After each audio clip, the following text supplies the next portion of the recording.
What's up, everyone? Renee Jayne here, and today we are talking about total nervous system regulation. Yes, total nervous system regulation, and how it is the key to healing, thriving, evolving in pretty much every single area of your life.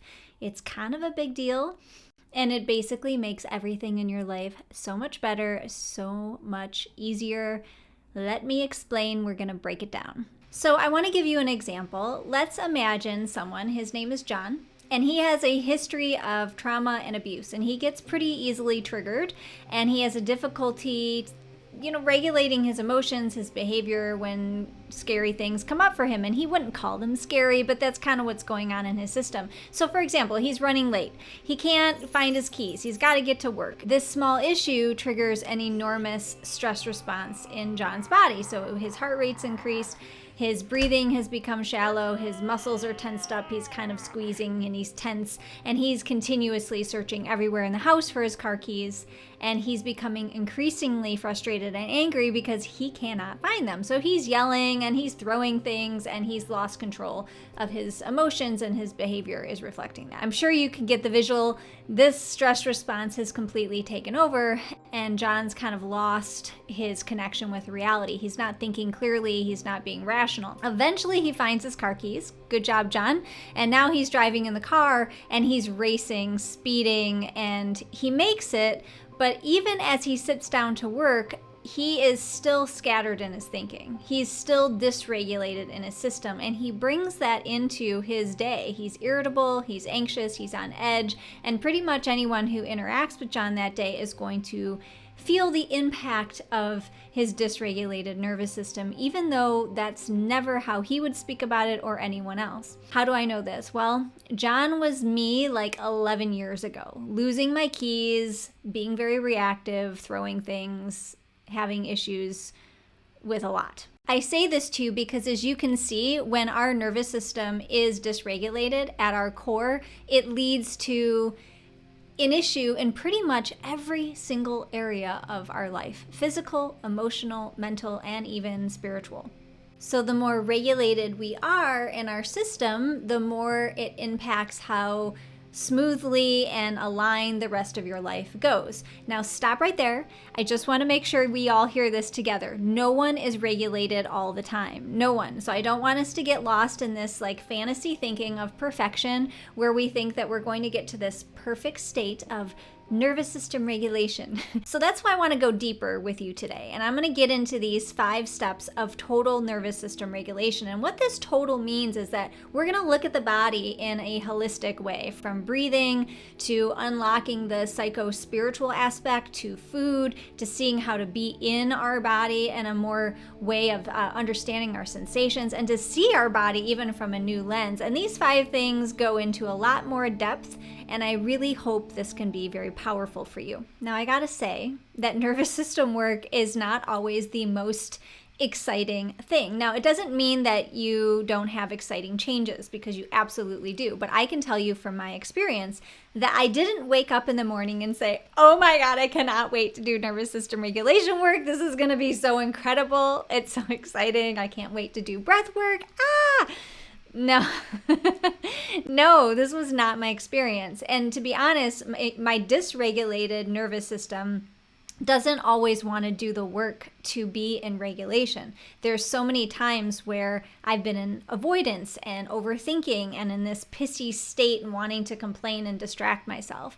And it's even in those states of avoidance that have taught me the most about nervous system regulation work. So if you were there, I want to remind you that we're all human, and this is a process, and it happens in divine timing for each of us. You might just have to say, okay, well, I can try it. Or I guess if I have to do this because nothing else has worked for me, this was what I was saying. I didn't think I had much else to lose, because I had been on my journey for over 15 to 16 years at this point, and every single thing I had tried in the personal development work or the self-help work and all of that stuff, it made some progress, but I kept coming back to the same patterns over and over again. It was really hard to read my journal 10 years later and see that I was writing about the same stuff. And it was around that time that I learned about my nervous system, and I learned how dysregulated I was in my nervous system on the regular. So as you can see, my friends, we teach what we need to learn, and I am a student and a teacher of nervous system regulation work, and I truly believe that all of us must maintain this duality of holding student and teacher when it comes to doing this kind of work, because we are teaching our body a new way, and we're also a student of this body in so many ways. We must hold both. One of the barriers to nervous system practices that I have seen is that we have put this idea of the perfect body or perfect health up on a pedestal, and it's destructive and it needs to stop. And what I mean by that is by just simply looking around at our culture and how much we put everything on pedestals, and people and bodies, and the perfect idea of beauty and what we think the perfect body should look like, and that although we might have someone who looks beautiful on the outside, it doesn't necessarily mean that their body is in a state of health on the inside. I want to share with you this concept of separation that many of us have with our body and our health. It's often a subconscious idea. It's not like we think about this all the time, but this subconscious idea of separation keeps us in illusion, so we can feel separate from our physical body. And then we look outside ourselves for distractions, or we can feel separate from other people. And then we look outside ourselves for more distractions. And it keeps us in our overthinking. It keeps us in this place that we are disconnected from our body. And then we become a lot more disconnected spiritually, emotionally, and even mentally. And so what I want you to remember today is that your thinking and your body and your emotions and your spirituality, it's all connected. This is a holistic system, and you are in relationship with your body, and you always have been connected, even when you might abandon yourself, or maybe when you feel so disconnected. And the outside in is where we seem to look for manifestations. And we don't even know this necessarily until it manifests as autoimmune issues, or digestive issues, or cancer, or skin issues, or thyroid issues, or body pain. And this is the physical body saying no more. It's like we are at war with our body, and we don't know what could possibly trigger our body, and so we end up walking around life almost like we're on eggshells, wondering when the next threat could come in and take us down. Now, we're never ever going to control the external, because this is how life works, but we can, however, come back to nervous system regulation. How can we become more regulated when the stuff around us might feel kind of chaotic? So in order for you to feel more regulated in this world, you need to be connected more to this Trinity, as they say, mind, body, and spirit. I'm sure you've heard this before, but what does that really actually mean? What it means first is that you cannot intellectualize nervous system regulation. Believe me, I've tried because I really got this stuff intellectually, but I would tell you that my body wasn't actually living it. And I kind of felt like a fraud, because all the ways that I was talking about nervous system regulation work, they weren't actually manifesting on the outside of my life. So what I was wanting was to feel more at ease or more at peace. So when I say you cannot intellectualize nervous system regulation to regulate your body, I mean, you can start here. You can start by getting the idea intellectually, and I believe that most of us really do that. But in my experience, it's really a spiritual solution that allows us to connect with our physical body. When I say spiritual, by the way, I don't mean it's a religious thing. It's not, for me personally, religious. It's an invitation to feeling the sensations in my body. It's about being with intention and being simply out of less thinking and more into what is the experience that's happening from my neck down. Even when it's not comfortable, I'd like to mention that, because don't make the mistake that when you are regulated in your system, or you are practicing regulation in your system, that it's always going to be comfortable. Our perfectionist thinking can tell us and creep in and say, hey, it always needs to be a certain way, and it really doesn't. It's about giving yourself permission to be more present with the experience that your body is having, even when you don't like it.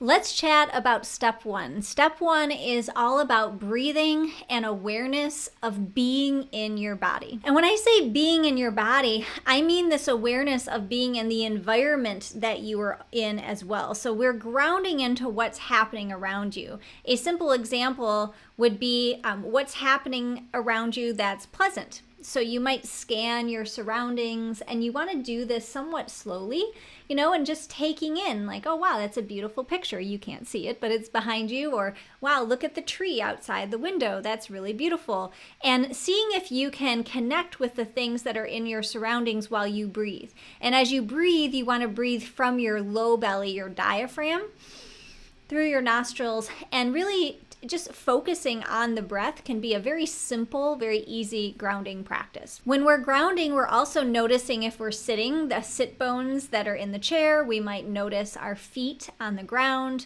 We might bring awareness to our hands and feel the sensations in our hands. The idea here is that there's no forcing. You're not trying to chase, you're not trying to fix, you're not trying to push through. You're simply observing. You're practicing your breathing. You're just noticing the environment around you. At the very beginning, nervous system regulation work sometimes seems boring, and that's how you know you're doing it right. Because in a world that's very chaotic and almost addictive, adrenaline addictive, we're always seeking, and we have our phones, and it's like the dopamine rush that's always happening. So when we just take a minute to take in our surroundings and to just breathe and notice our breath, it's like, oh, well, what's the point of this? You see, the goal is to activate the parasympathetic response in your body. And in order for you to do that, you need to somewhat slow things down. Now, it doesn't mean that calmness and ease are always aspects of being regulated, because they're not, but this is how you begin your process. Let's talk about step two. This is about movement and body touch. So there's other things that we can do that can be so simple, but they can make a profound impact, especially if we're sitting in front of the computer, or we're sitting at a desk, or even sitting at the kitchen table, or having a conversation in the boardroom. So we can look from over one shoulder, and we can look over to the other shoulder. And what I like to do is I like to just kind of scan the room and take it in while I do that. And I notice the things that are in my line of sight that might bring me pleasure or peace or joy or something. And, ooh, I'm looking at you. Thank you. And we can just keep moving. So as we move our head and our neck, we're actually stimulating our vagus nerve. And then we're also allowing ourselves to just take a minute and take a breather to take some things in. We can also do some simple stretches like this. And then what I also like to do is I like to do some massage on my neck, and I like to do some holding, and I can even massage the jaw. We can massage in front of the ear and behind the ear, and we can bring it down. I also want to mention one little anecdote that's really prevalent in this world, and it has a lot to do with adrenaline addiction. I see this more commonly in pretty much every single client I've ever worked with.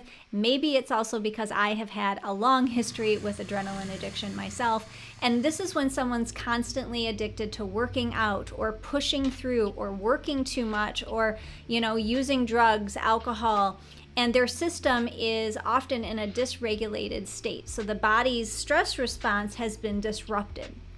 We make the mistake often for thinking that this is regulation because we're moving and we're active, but it's actually not. It's a coping strategy. And as I know, because I lived through it, it's not the quick way that we're going to get regulation. We actually get it by learning to do nothing for little bits of time. We learn to be alone with ourselves. Okay, let's get into step 3. On healing your sleep. And the biggest thing here is that we need to stop stressing about our sleep, because a lot of us do have a lot of stress or worry when it comes to our sleeping habits. Doing this work to heal your sleep also impacts your mind so positively. It helps regulate your hormones. It impacts how you handle stress. It impacts even your diet. You won't crave as much when you sleep. So all I know is that when I sleep well, I'm a much more pleasant person to be around, and I eat better, I take better care of myself, and I'm just all around happier. Okay, let's get into step 4. It's titled mindfulness, but it's really about this overthinking and the connection to our physical body. And so when we become more mindful, we're becoming more mindful of our thoughts and how those thoughts are impacting our physical body and our way of being in our body. I used to give myself a lot of shame for not being able to be still and quiet the mind and meditate. And I really don't want you to do that to yourself, especially when we're just starting out with any kind of nervous system regulation work. There's no one out there who's like perfect at meditation. Even people who've been meditating for like 50 or 60 years, they still have thoughts that come in, and they just have more practice at becoming aware of the thoughts. The thoughts never go away. But what we do is we start to become aware of how many thoughts we have. And when all these thoughts start coming in and we have all this awareness of all the thoughts that we have, it kind of shows us how much our system is actually holding, how much our nervous system is actually holding. Earlier in the video, I talked about doing nothing for periods of time. That proved to be so much more challenging than I ever imagined it to be. I had no idea how much my mind was constantly thinking and going and doing, and how much my body was constantly running until I tried to slow it down. One of the reasons that I used to emotionally eat was because I had such a hard time being alone with myself. Because I didn't understand it at the time, but my nervous system was so dysregulated that any time I'd start to slow down, it felt very uncomfortable for me.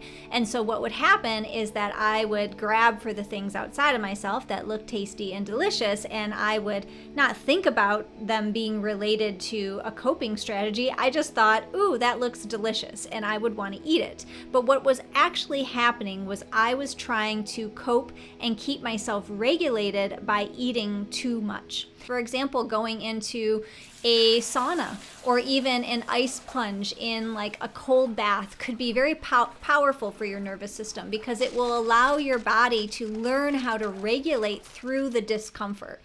Even a hardcore exercise, if it feels aligned for you, can be very regulating. It teaches your body how you can feel really safe even when you're really in an uncomfortable place. So if you're a parent who has screaming children, ultimately they become one of your best practices for nervous system regulation. If you live by traffic, or you hear dishes clanging or leaf blowers or anything around you that seems to be annoying, it's a practice of how can I stay in my body and notice the sensations while these things are happening. Now, you could choose to walk away. You can do that too. I'm not suggesting that you have to stay in these situations, but I also want to give you permission to know that you are an empowered being, and you can actually learn to regulate in most any situation if you need to. And that sometimes when we talk about nervous system regulation, especially in today's world, we make it look like all,